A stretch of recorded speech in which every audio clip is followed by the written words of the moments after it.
আসসালামু আলাইকুম। যশোরে একটি কাজের জন্য আসছিলাম। তো কাজটি শেষ করার পর মনে করলাম এখানে একটু ঘুরে যাই। তো যশোরের এখানে আসলাম। যশোরের একটি ঐতিহ্যবাহী একটি ভবন, কালেক্টরেট ভবন যাকে বলা হয়।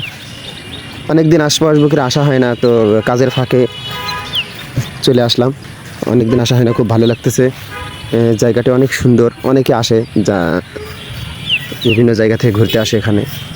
তার পাশে একটি ছোট পার্ক মতো আছে, এখানেও অনেকে আসে, এখানে বসে বিকালে আড্ডা দেয়। আর আমিও আসছিলাম, তো আমি আস্তে আস্তে সন্ধ্যা হয়ে গেছিলো। তো বেশি ঘোরার টাইম পাইনি, কারণ বাসায় যেতে হবে। তো পাশ দিয়ে একটু হাঁটাচলা করছিলাম আর আপনাদেরকে দেখানোর জন্য কিছু ভিডিও করতেছিলাম। মাশাআল্লাহ অনেক সুন্দর। এখানে আমি আগে অনেকবার আসছি, কিন্তু ভিডিও করা হয় না এভাবে। তো আজকে মনে করলাম যে কিছু ভিডিও করি, যারা এই জায়গা দেখে নাই তাদেরকে দেখাই, এই জন্য আর কি ভিডিও করা। তো আপনারা যারা এখানে আসতে চান আসতে পারেন, অনেক সুন্দর জায়গা, অনেক সুন্দর একটি পরিবেশ।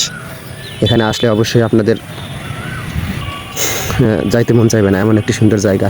এবং এটার আশপাশে অনেক ফাস্টফুড, অনেক অনেক কিছুই আছে, আপনারা ওখানে আড্ডা দিতে পারবেন, চা কফি ইত্যাদি। তো দেখেন এখানে এই যে বাচ্চারা সাইকেলিং করতেছে, অনেকে এই যে হাঁটাহাঁটি করতেছে। বিল্ডিংটা অনেকই সুন্দর, আমার খুবই ভালো লাগে এই জায়গায়। আমি এসে মাঝে মাঝে ঘুরি। এই যে এখানে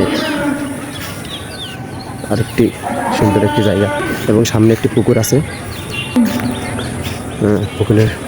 পুকুরে অনেক সুন্দর সুন্দর রঙিন মাছ এবং এটা এখানে শীতকালে